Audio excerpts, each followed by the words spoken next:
Puritans made up the majority of, we're patching this together. Puritans made up the big majority of potential religious refugees in England, but you have another uh, smaller group, not so far up the social scale. I should tell you the Puritans are middle class, okay? Many of them are prosperous farmers. They've got successful businesses. They got law practices. They're ministers. They're educated. That's a they're not hungry down and outers. There's another group of um, potential Protestant refugees that pretty much were, um, and they're known as separatists. All they wanted to do was set up their own separate, illegal, non-sanctioned church congregations, because quite unlike today in our country where we have religious freedom, or used to, um, they could set up stuff like they were not supposed to do that. So they most of the time they're under the radar.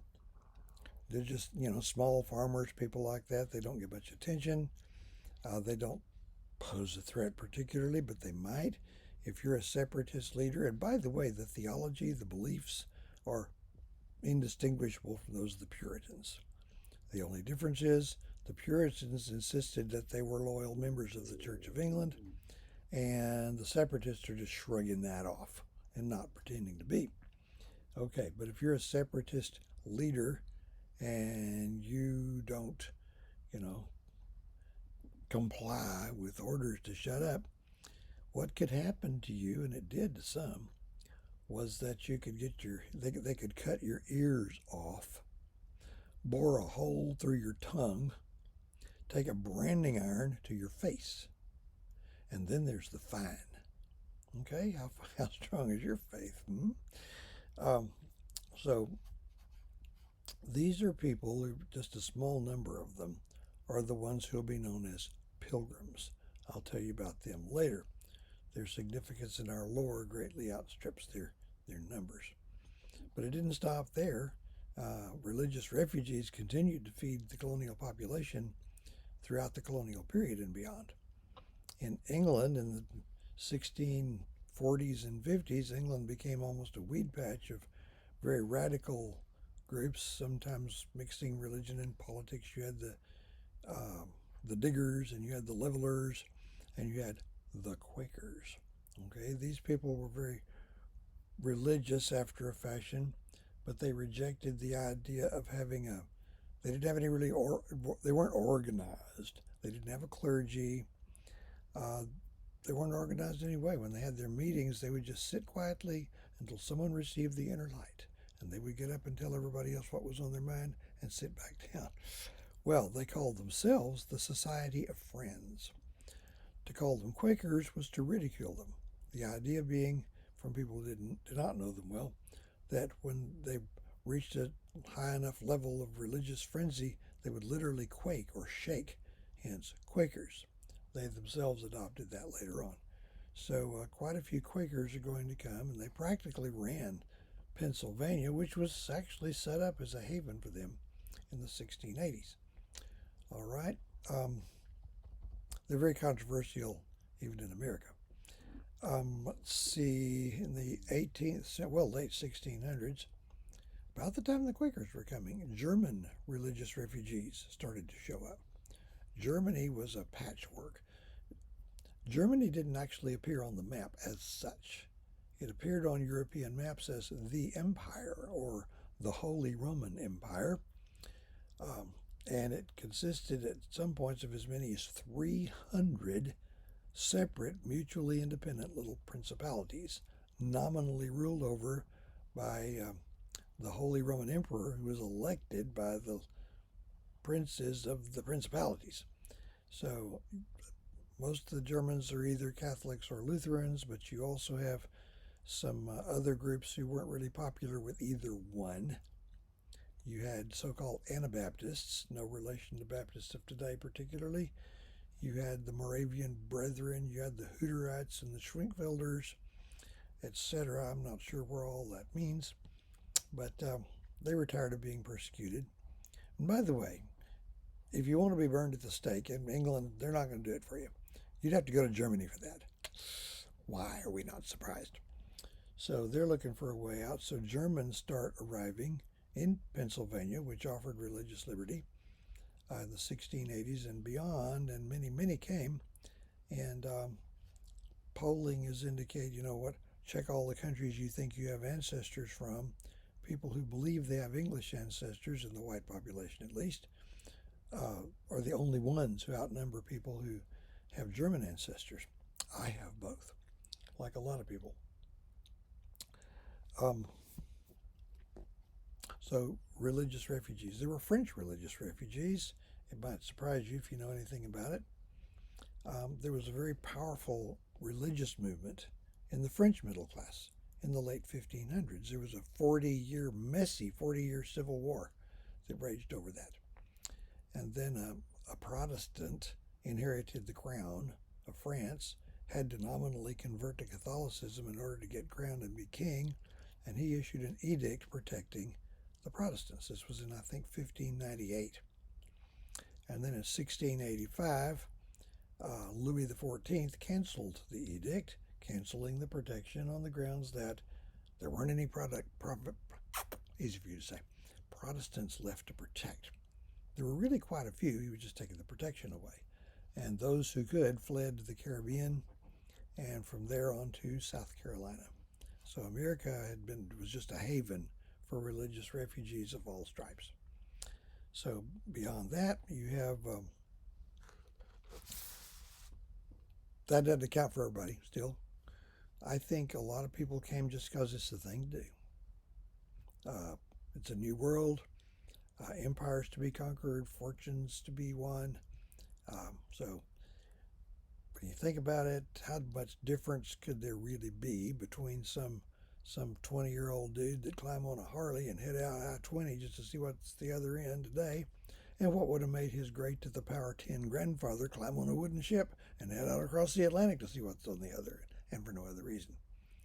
And I can't leave this out, although it's not a big number at all. It just tells you something about the culture our ancestors came from.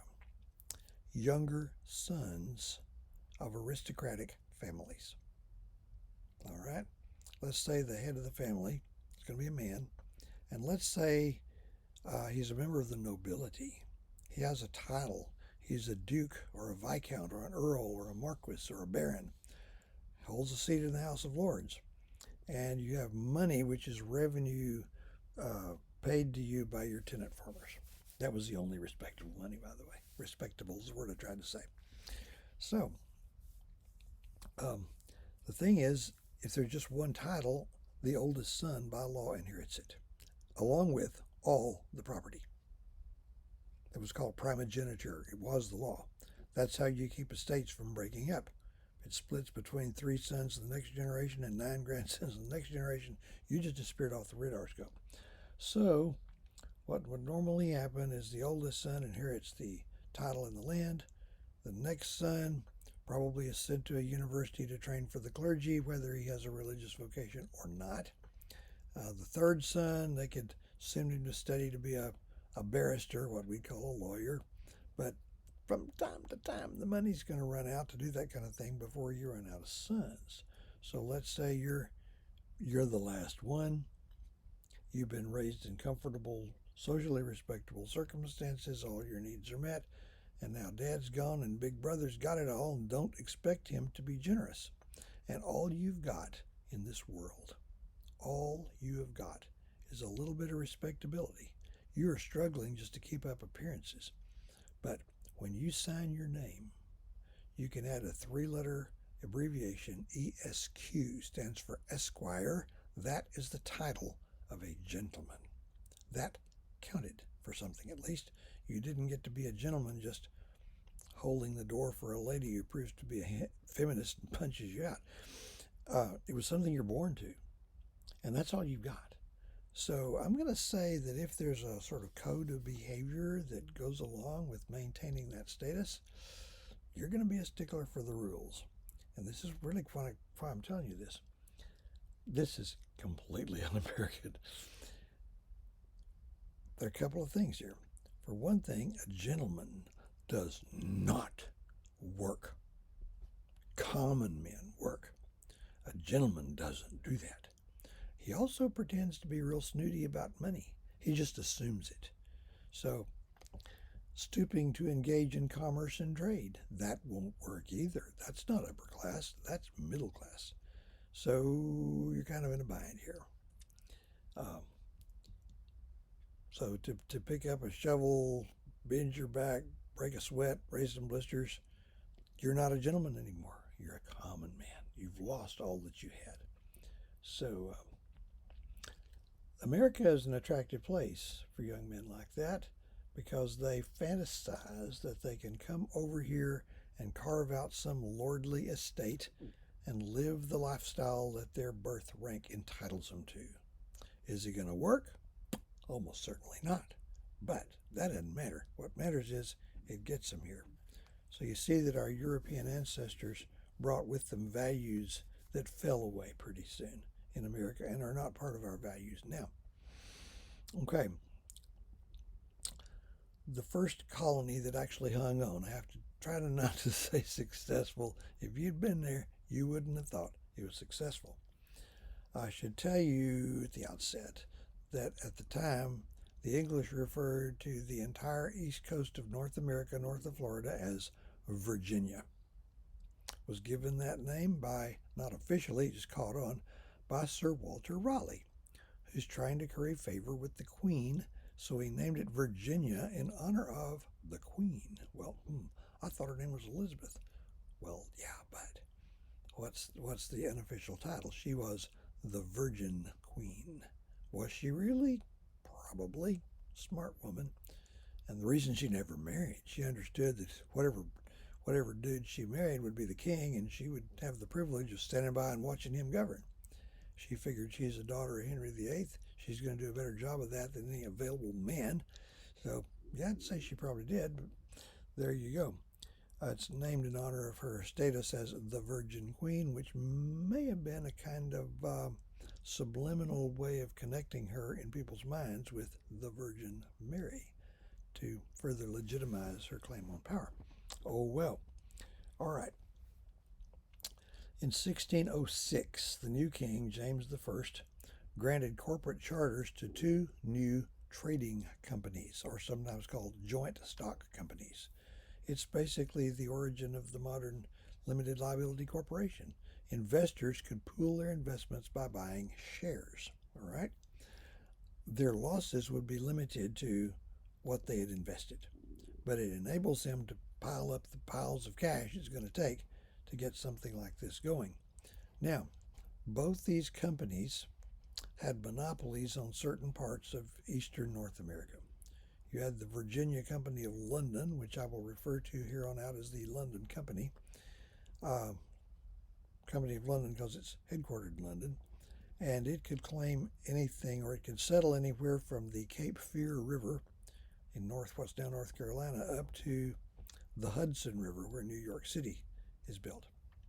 Then you had the Virginia Company of Plymouth, England, which could claim anything from, I believe, I'm not even sure about this one, maybe the mouth of the, can't think of it, the northernmost tributary to Chesapeake Bay up to somewhere in Maine. They overlapped. The areas they were allotted overlapped by about 100 miles. The deal being, set up some in-house competition here. Whichever company could establish a settlement first would get the disputed area. They would have their claim extended 100 miles at the expense of the other. Well, in 1607, both these companies sent groups of men to America to try to start a settlement of some kind. The Plymouth Company sent about 140 men to the coast of Maine. They had a really rough first winter, it was their only winter. The next spring, a ship arrived bearing the news that their leader had inherited his father's title and was now a member of the House of Lords. And he'd check you later, guys, I'm going home. And they said, wait, we're going with you. So they abandoned the settlement, and that was that.